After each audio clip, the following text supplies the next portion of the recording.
Alright folks, how are we doing? It's your Bash, it's Orna, it's a new patch day, well 2 days after the patch, July 2022.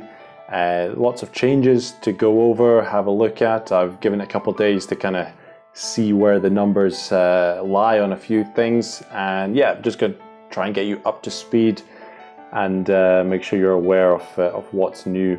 And this is actually, I did film another video last couple of nights ago, but it was about 80 minutes long, way too long. And what I'll try and do instead is just go through a kind of high-level summary here and maybe put out a few more videos later on that go into details of some of the new mechanics. But I'll do showcases where I can.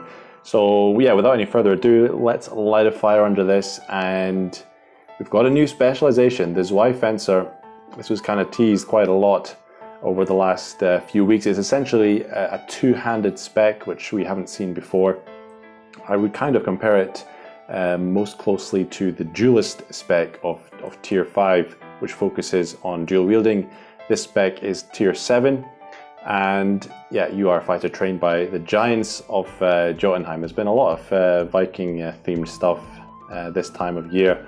The last mountain, we had Mountains of Jotunheim. We've got obviously Surtur and Hell, the current events. But yeah, this guy or this spec, you get pretty much, you get a lot of preferred weapons, and you get a bit of dex, you get a bit of ward as well on top, which is quite nice. The main ability, Strength of Jotunheim, yeah, this essentially gives you like a 12% offensive boost. If you are carrying a two-handed weapon, that's offense boost to both attack and magic, and you'll see from the skills that it doesn't discriminate between attack or magic. You get attack-based skills, and you get a couple of mage-based skills as well. I would say the most interesting one is Mana Burn here, previously only available, I believe, on the North Stars from the Scrooge and Ebon Scrooge. This basically cuts your mana in half and deals a bit of damage, but it's a really fast way to get into low mana if you are a heretic, for example. But Impale, quite interesting as well. This is the offhand ability for the Gungnir tier 10 weapon. Basically, like, reduces your opponent's damage, gives like double damage down or something. Basically cuts your opponent's damage significantly. Twofold Blast, interestingly, a 4-mana spell. I don't really understand it too much, but this spec, I believe, for the mid-game, there's a little kind of lack of two-handed weapons, so I believe they hopefully will increase the availability of two-handed weapons. If you look at tier 7, I'm not sure there's anything at tier 7. You've got like stilettos from the arena, you have Oxenax Might from tier 6. They have added a couple, well, they added one new tier 8 weapon. You have the talons, the Basilisk talons from the Dark Basilisk at tier 8. And then, yeah, tier 9, however, they've added some new stuff as well. So I will do another video purely focusing on Zwei Fencer, having a look at it. But one of the new weapons is the Kobold Lord from Golden Fortresses drops a new staff. It's actually not bad for tier 8. So two-handed weapon. And then King Gradlin drops a new staff as well, which is kind of like a tier 10 entry staff. The Katvanga, the Arisen Katvanga from Arisen Mammon is better, but of course it's more rarer, obviously. Arisen Mammon only appearing on very limited dungeon floors. And yeah, I think really once you pair up the 200 spec with some Trevelyan charms or Arisen Trevelyan charms, it's going to be pretty nice. Get a feeling that they might bring a Trevelyan back pretty soon, but yeah, get 2 Arisen Trevelyan charms. That's a 30% bonus to offense, plus the 12% from Zwei Fencer. And well, I'll show you my build here. It is a swash-based build, but if we check my stats, you'll see, of course, bear in mind this is kind of endgame Realm Shifter, but we're sitting on 9.3k attack, which is a hefty amount. I would potentially look to drop that a little bit, but there's scope there to increase my defense and resistance to, yeah, big, high numbers. So yeah, looking forward to testing that out. And a couple of new weapons and a new monster, in fact. Tier 9, we've got the Immortal Lord and the Arisen Immortal Lord. The Arisen version is a new monster, tier 10 monster. only appearing, I think, so far in Valley of the Gods and Mystic Caves, but it drops the Arisen Nagamaki, so the tier 9 boss, Immortal Lord, drops just the normal Nagamaki. It's two-handed, nice ward, bit of dexterity, bit of crit as well. Gives you immunity to bleeding, so I think for certain niche raid builds, this is going to be a really nice weapon. I can't wait to pick one up. Tier 9 as well. Speaking of Mystic Caves, Medea got a worthwhile drop. This is the tier 10 Swan Song two-handed harp, two-handed instrument weapon, if you like. This is super new. Yeah, lots of ward, lots of adornment slots. Like all instruments, you got equal attack and magic. I believe this is really going to become a pretty chase weapon. Use both, get a new ability, Swan Song as well. I don't know what it actually does right now, but yeah, this is going to be a long-term chase item, I think, for me anyway. I don't know if they're going to increase the spawn rate of Medea at all in Mystic Caves. I have no idea, but for sure this is going to be one of the rarest drops in the game. And another kind of end game weapon which is new is the Hiltless. Now this drops from tier 10 Arena. Well, you have to be at least tier 10, and then it doesn't matter what kind of what tier players you kill, you will get the tier 10 loot drops. Quite interesting weapon. Not a lot of adornment slots, bit of crit, minus 400 base HP, which is quite significant. Decent attack. New offhand weapon, which may cause bleeding. New offhand skill, sorry. And then a 5% chance to give Bloodshift, which is yeah, quite interesting. It's I mean, 5% proc chance, you know, it's a little bit too low to build around. It's more one of those, if it happens, it's nice kind of percentages. Going to be quite difficult to build around. Let's see where the update to Bloodshift was. Okay, we'll talk about the Bloodshift change now then, because that kind of leading on nicely from Hiltless. But Bloodshift, this status effect now blocks healing, no longer deals damage over time, and its temporary stat boosts are rolled into the effect itself. Now, what it doesn't say here is that these stat boosts have actually changed in value. They used to give the single ups for all your basic stats plus crit. Now the stats it gives are plus 10% to your basic stats and then plus 5% crit chance. So you can actually use this on top of your normal single ups for temporary buffs. Now, the big one there is, yeah, it prevents healing. Now, if you are kind of a crit player, well, I'm talking mainly about Realm Shifter, but I say crit because of recharge. Now, the way the Bloodshift works, it prevents all healing, so I'll just show you quickly. It's not only healing from attacks, but it's also healing from potions. So I've cast Bloodshift, I'll use a Panacea, and you'll see we only got mana restored.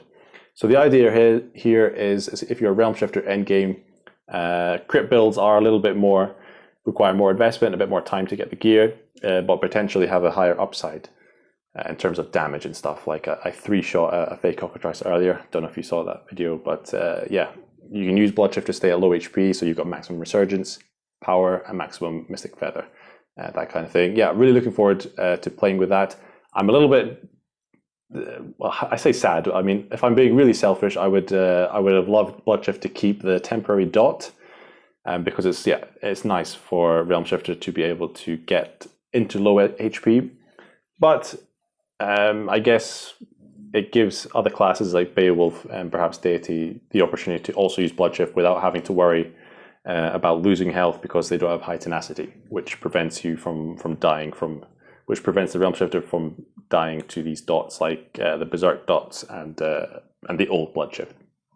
So overall, a nice change. Gives mainly Realm Shifter a chance to use crit and kind of counteract its recharge skill in some way or another. Okay, Kingdoms can now receive Orns from completing Kingdom quests.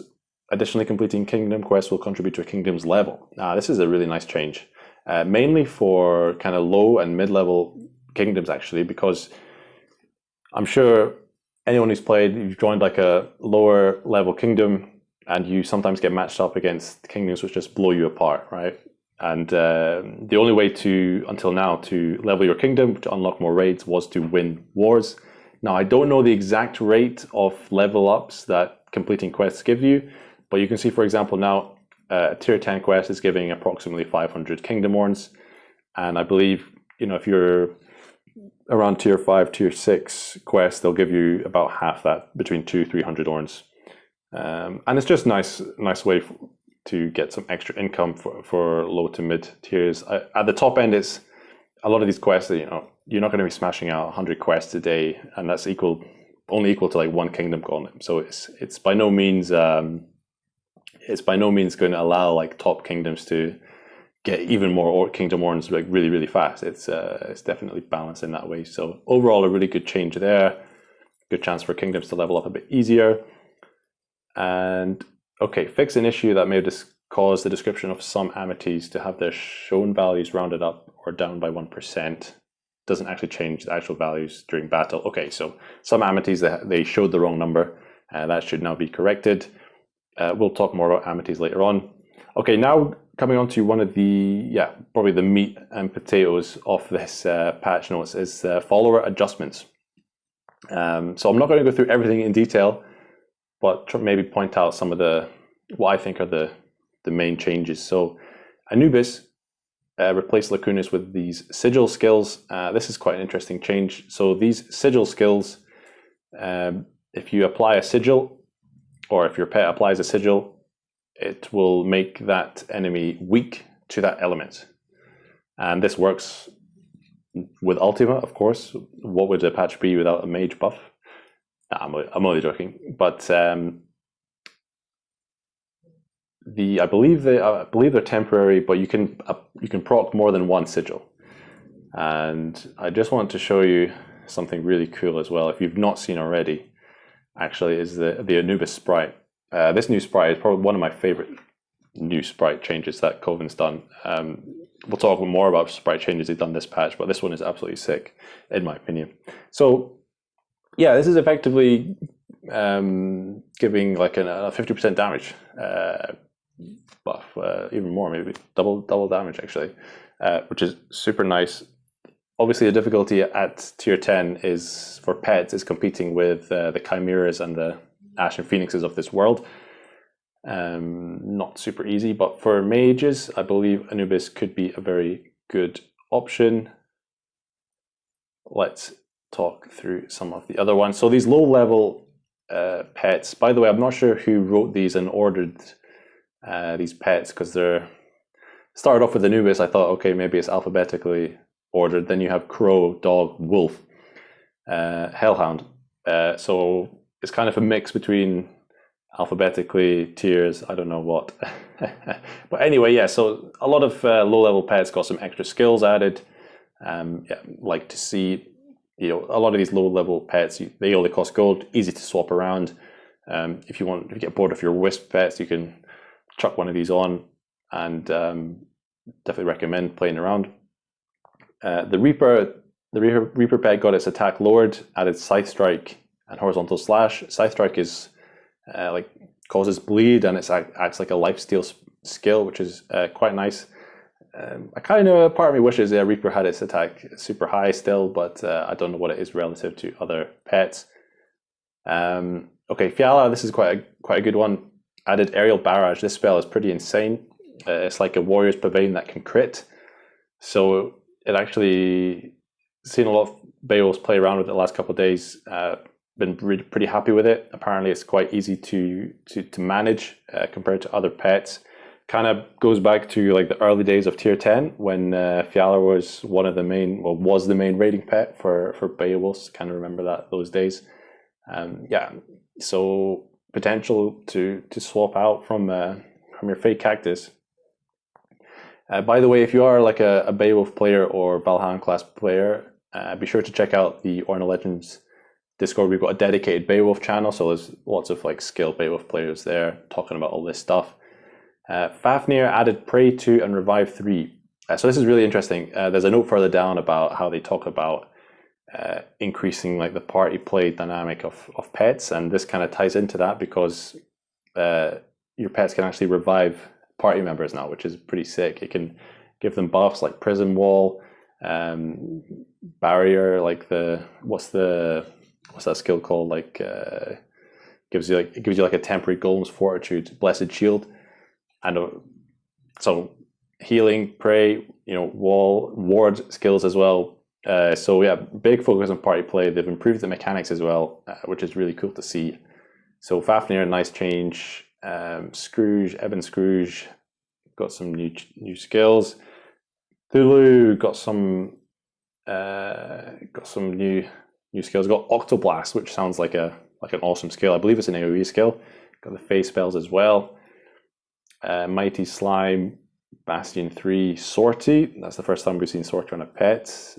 Provoke 2, also tying in with the kind of party play mechanics. You'll see a lot of provokes and appeases to either kind of increase or reduce your aggro.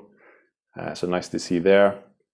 Not sure if Mighty Slime is really going to see increased gameplay, but one that will see increased, I think, is Ornate Golem.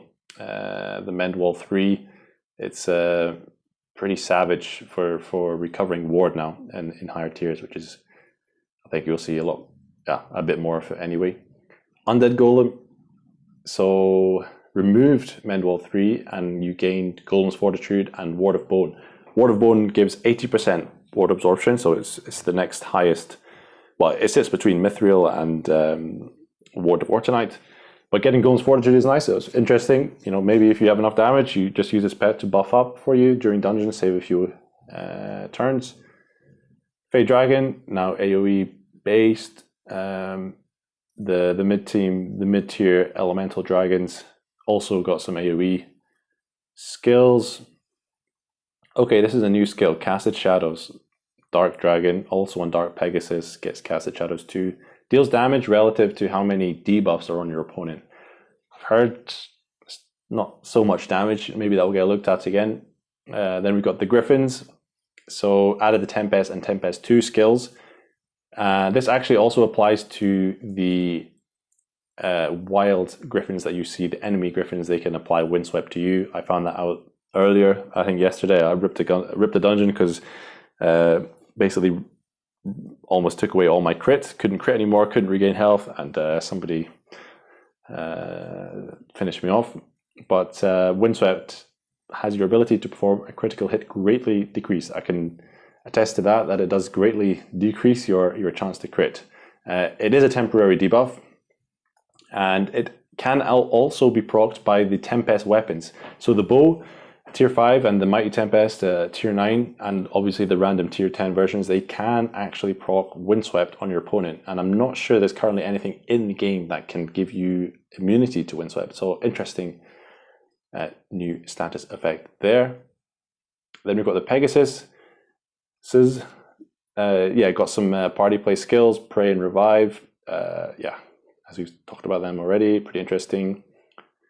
There's the Casted Shadows 2 for Dark Pegasus. Chirul got Aerial Barrage. We talked about that earlier with Fiala. I wonder if Freyers and even Dragonites might start using Chirul to raid. Really interesting to see that. Okay, Colossus got Onslaught and Stone Stare. Chance to apply Petrification. Pretty interesting. Onslaught's a great skill. Reduces defenses and resistance of your opponents.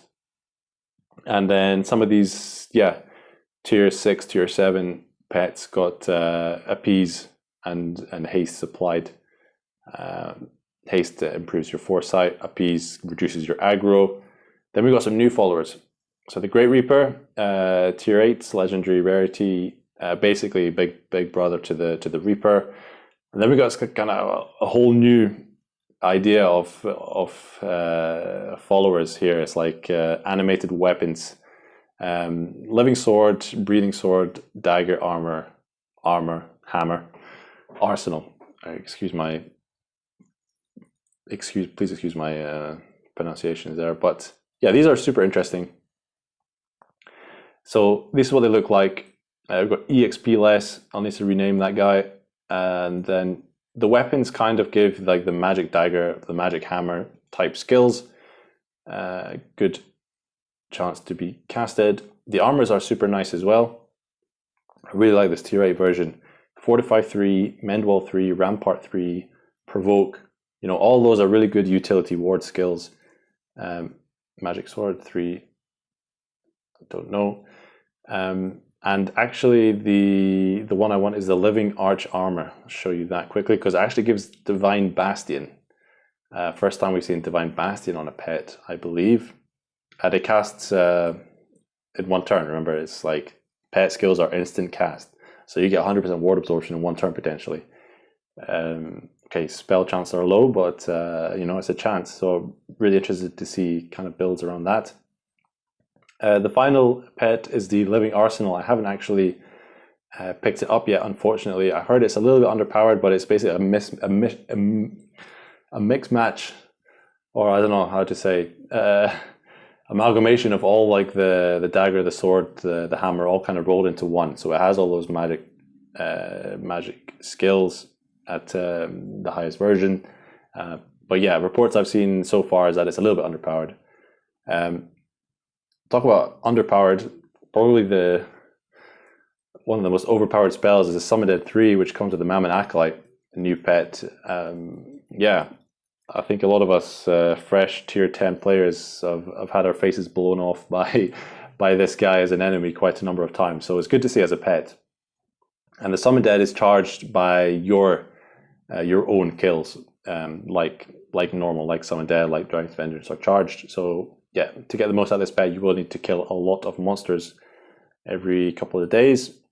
And then Despair and Envy, okay, I guess thematically the enemy has those. But yeah, Summon Dead 3 does some serious damage. I saw Dej CT posted a video or a screenshot here, like 140k turn 1 with a I guess must be a fully charged Summon Dead 3, which is pretty crazy. So then we got the notes about improvements to AI. It can make more intelligent situational decisions and more appropriate decisions when in party play. So yeah, that's when you can see a lot of the skills that they've added to a lot of the pets. They're based around party play. You can heal party members. You can revive them if they've died, you know, that sort of thing. So really cool to see all of that. Now, memory hunting. Okay, first thing, diluted mnemonics. Now, you may have expected to see them in the rune shop if you haven't followed exactly all the communication from Northern Forge. But yeah, they decided not to add diluted mnemonics to the rune shop. We actually ran a poll on Orna Legends the other month, and roughly 53% people said they don't want to see diluted mnemonics purchasable at all. And yeah, it's probably a slippery slope to go down, you know, debatable whether it's pay to win or not. End of the day, you know, you could get really strong amity, and if you have 100 times more chance to get the amities, okay, we won't go into that here, but yeah, before I get into that, I will discuss a couple of new monetization that they've added in, which are completely not pay to win. They are kind of pay for convenience. So one is the Galler's Hammer. You can speed up your, blacksmithing times. So the Galler's Hammer, you use it, and it's a buff that lasts for an hour, and if you've never used one before, and anything that you put in the smithy during that time period will get, it's time to upgrade, it will reduce. We've got a table in Orna Legends tips channel which shows you the reduction in times. It can be used alongside the Murkheim Hammer, but you can't use two Galar hammers together. It just overrides the buff. Next one they've added, which is really awesome, they actually added it a few days ago before the patch. Okay, giving away my... Oh no, I'm not giving away anything there. Okay, new equipment slots. This has been requested so many times over since they first added equipment slots. I'm really happy that they've added it. So if you don't see the option to increase sets down here, basically you need to fill the free 4 equipment sets with something, and then you'll see the option to increase, and you can increase up to a total of 10. So you can buy up to 6 slots. They're between like $2.50 or $3 depending where you are. So you know, really great way to add a bit of quality of life. If you've got lots of builds, giving away all my builds here. But yeah, really happy that they finally added that. Yeah, I didn't think I would utilize all of them, but within like the first day, I was like, okay, yeah, I've got something here. Anyway, let's go back to memory hunting. So they've increased the memory interaction range to 250 meters, up from 200, and fixed an issue that could cause shattered memories to spawn in water. Yeah, very solid changes. You may have seen a few people showing screenshots of shattered memories on water out of range, so without any way to go and get them, without a boat or a kayak or something. So yeah, it makes sense. The extra 50 meters, it kind of allows those situations where, again, you've seen reports where people can't cross a road, can't cross a railway line, can't get to Amity, can't get to Shattered Emeralds on the other side. So it makes sense. Before I go on to the next point, what's not mentioned here, I think, is you used to be able to interact with Shattered Memories via a way vessel. So you could actually kind of use or complete memory hunts at home with specifically placed way vessels from alts, perhaps, but you can't do that anymore. The Shattered Memories don't exist. They disappear, so you can't actually see them in between a way vessel. Okay, improvements to memory hunt seed generation. Don't know exactly what those improvements are. We'll have to take their word for it that its seeds are improved. Memories are now visible on the items layer instead of events layer. So yeah, this is great. Or it's a step in the right direction, I would say. Because yeah, you're more likely to have lots of world raids in your origin town. And you just, almost impossible to hunt memories. I have ripped one Shrine of Wisdom because on the items layer, I think there's scope to put it on their own layer, but maybe that will come in future. For sure, items layer is better than events layer. And okay, next one, decrease the effectiveness of the hybrid skill Amity trait. So that's the one where it takes into account both your attack and magic, adds them up, and then gives you 75% of that, and that's your total damage output. So if you had a weapon, or if your attack and magic was roughly the same, kind of ended up being like a 25% damage increase, which is a lot. So they've reduced that slightly. I don't know exactly what the numbers are. I would assume it's still pretty good. Unlocked some additional Amity effects. So it's quite funny because we've found 4 new names. But on 2 of those names, you've got something like 10 or even more actual modifiers, if you know what I'm talking about. So, and they're all kind of related to the same idea. So if I go in my amities here, because I did pick one up, which I can show you. So advantage, that is the name of a new bonus, and you can see here, deal extra damage to ancients. So ancients, like it's basically like a family of monsters. You can see they do have a filter on the codex. I'm not sure if it's actually completed, but ancients are like ancient eyes, ancient trolls, ancient Draugrs that you find in gauntlets, and obviously you can get a mod which gives you damage against dragons, Nothrins, Lioness, all the families, which is pretty cool. You also get the opposite. You deal less damage to them, or I think so you deal less damage or you take more damage. Can't remember right now. Apologies for that. Try and get out of this screen. I'm not sure if I have an inability one. If I sort by new, it might pop up. Bear with me one moment. Yeah, I've got an inability here. Yeah, there you go. Deal less damage against magical creatures. Okay. So yeah, deal less damage against them. The other new mods we got was actually increase and reduce skill slots, which is pretty cool, I guess, depending on your class. So the other one which we didn't see, which also comes under advantage and inability names, is addition and removal of weapon proficiency. So you can get an amity which gives you bow weapon proficiency. which is an overall 5% multiplier, which is pretty cool. Pretty heartbreaking if you get a good amity, and then you get that malice, which takes away your proficiency. Yeah, really nice to see. New amities. I hope they. Well, I'm sure we'll see more effects in the future. Okay, just checking if I have any extra notes on amities. Yeah, so again, looking at the diluted mnemonics, there was talk of adding a daily walking quest to give you a guaranteed mnemonic. That's currently not included. I don't know if they're going to include something like that in the future. Kind of ties into what they're talking about, I guess, their internal discussions on acquisition rates of mnemonics. But I believe that's all for amities right now. Again, Knight's gone head first into researching the seeds, the seed improvements. So yeah, if again, a lot of folk have helped out up until now, like posting their seeds or like posting what they were getting for amities. Again, that's in the Orna Legends Discord. We've got a dedicated research channel there. If you'd like to help out, go check it out. You know, maybe one day we'll get to the bottom of how to target specific amity effects.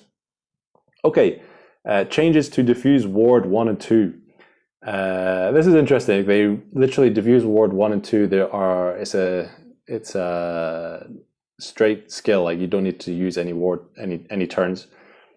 I've seen pictures of I guess high tier play. I mean, the guys just instantly heal full health, full mana, and I barely made a chunk in their ward.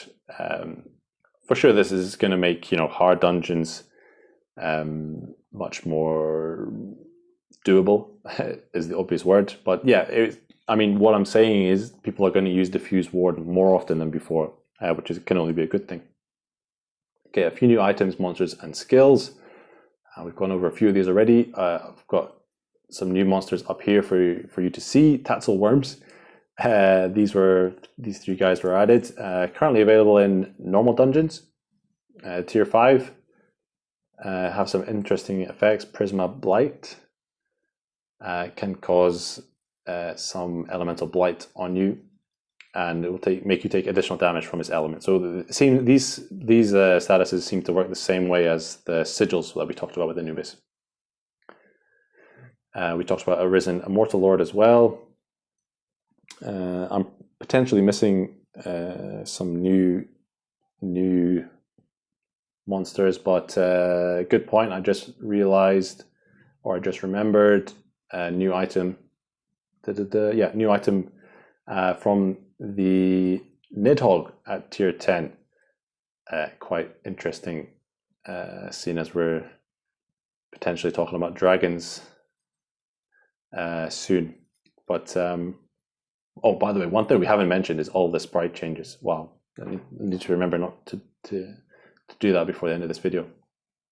But yeah, so Nidhogg got a drop Bulwark, chest piece, quite interesting. It gives you dragon resistance, which we haven't seen in the chest slot before, but also increases your own dragon damage. I believe the value is 20%, which is almost the same as a faction element buff. Bit of ward, bit of defense, bit of resistance, low dormant slots. Pretty rare drop, by the way, I believe. But yeah, going to be, I guess, usable in some niche situations. Again, these niche items are pretty interesting to see builds utilizing the new stuff. So that's Nidhogg. Increase the amount of PvP brackets for tier 10, tier 11 players. This is a good change, without doubt. A lot of tier 10, if you're a new tier 10 player and then you come up against some of these guys, 40, 50 ascension levels. They've been tier 10 plus for at least a year. All the gear, you can't damage them. Arena just feels like an absolute slog. Like you just landed on Omaha Beach and you're getting destroyed. So tier 11 are in their own bracket. I don't know exactly what the brackets are for tier 10. Somebody could maybe clarify in the comments. That would be appreciated. But yeah, it certainly made kind of tier 11 play Arena a bit more engaging. even if I'm still one-shotting pretty much everybody. T11 arena drop pool now equal to the tier 10 drop pool. This changes a low quantity of players, but I can give you my assurance that it's a nice change because we now have access to berserk mushrooms from the arena again.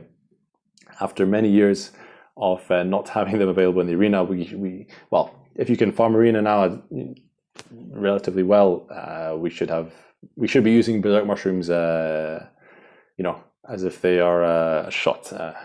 Any raid you want, yeah, berserk mushroom, why not? Shouldn't run out. Okay, slightly tightened Kingdom War matchmaking criteria. Hard to say exactly what this change is, whether it's, without Northern Forge really confirming exactly what it does. Hard to guess. I mean, my guesses would be, or my hope would be, that it matches kingdoms a bit better, so it's not just like completely one-sided, or that it matches players against each other of a more similar level or more balanced. Can't really comment further on that. Follower names and renamed area names are no longer shown when a player is blocked. This is a really good change. Some of you may be aware of or have seen some pretty horrid stuff in the past, you know, targeted abuse in the form of player names, pet names, sorry, and renamed areas. So yeah, really happy to see that. You won't have to put up with people's shit like that. Unfortunately, there's people like that everywhere, even in Orna. Address some performance issues in other realms. Hopefully that means other realms is gonna like hit its live frequency very soon. Update on that as well. If you haven't seen Northern Forge, they did make a Reddit post the other day basically saying it's going to go to every 15 days rather than the every 8 days it was previously. This is you know, they were talking about the reward distribution. They feel like the rewards that they've given for the last events, it kind of ties in well with a 15-day cadence rather than 8 days. If you look at it over a long period of time, I guess feeling like getting the FOMO every week rather than every 2 weeks is probably a good thing as well. And then yeah, bug fixes. Yeah, always bug fixes, which is good to see. Okay, that's pretty much covered. Actually, no, I've got another note here. Yeah, the books from, I can't remember what dropped them. The Apollyon Apprentices. The proc rate on the books has been increased. They missed that one out. Okay, I'm not sure that actually tells you the proc rate in the item screen itself. My God. Okay, we've got books here.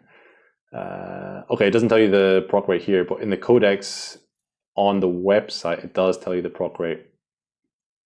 And, well, we're talking about it, so we may as well go there. Yeah, okay.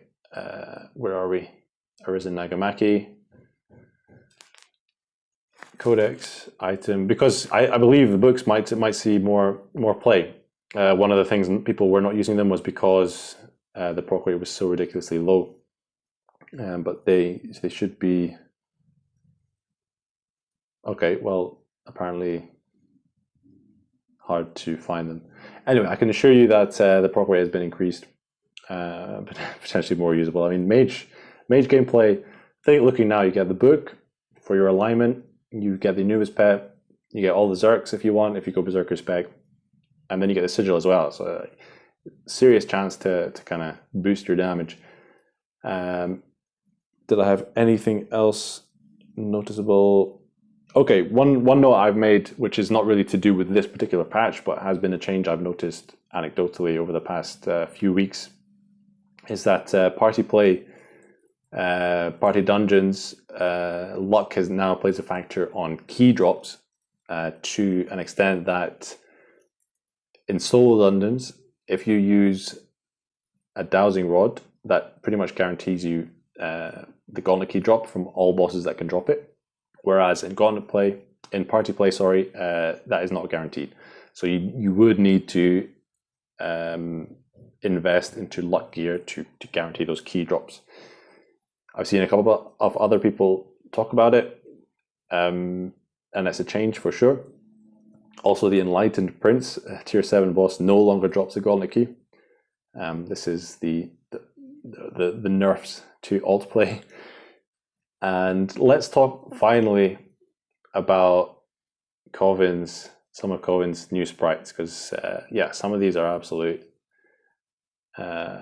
sick. So the last kind of main change was the canines, right? Dogs got changed. Something else that got changed, which I didn't mention and is not in the patch notes, is the Fenrir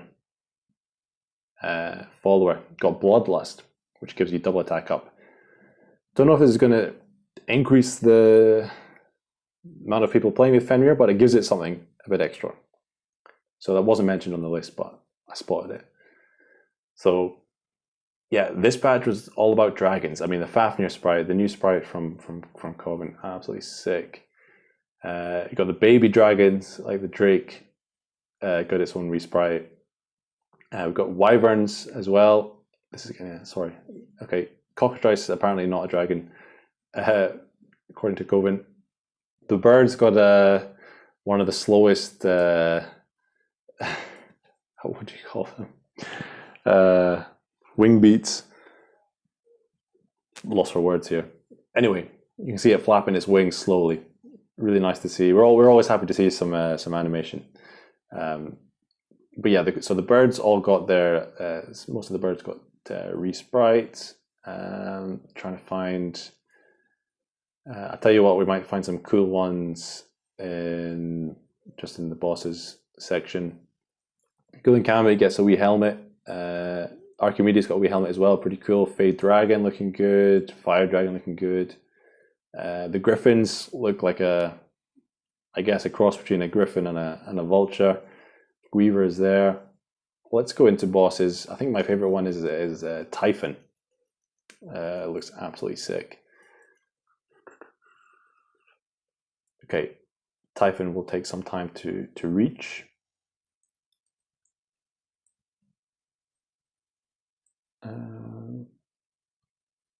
Okay, Griffin. I'll just pop in. Okay, yeah, Cobalt Lord. It got a new drop. That's the Sanguine Archistaff we were talking about earlier. Two-handed staff. All the way at the bottom here, Typhon. Yeah, I don't know. I like the color pattern. It's pretty cool. And the follower, you can see the wyvern. Oh, we need to talk about the wyvern because I did see some comments about it. Wyverns only having 2 legs.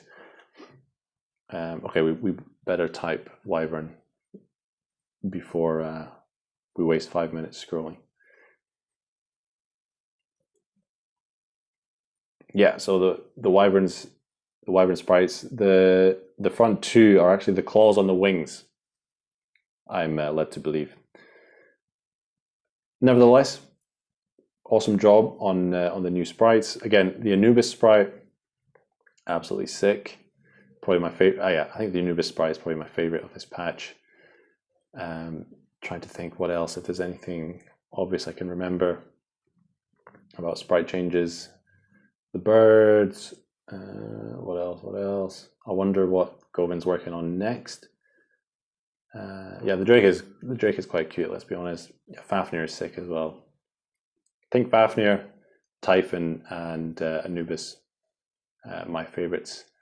But speaking of dragons, if you missed this kind of hype spoiler, Covin made oh, it's gone, man. What's going on, man? Sorry about this. I had it all prepared and it's gone. Yeah, I'm using my man Blue. There we go. So yeah, it's in the main Discord. Covin's been doing some hype puzzles, which is pretty cool recently. But Blue smashed this one out. This is going to be one of, I guess, included in the August event, which Northern Forge are really hyped about. It looks like a dragon. I imagine there's something dragon related coming in August.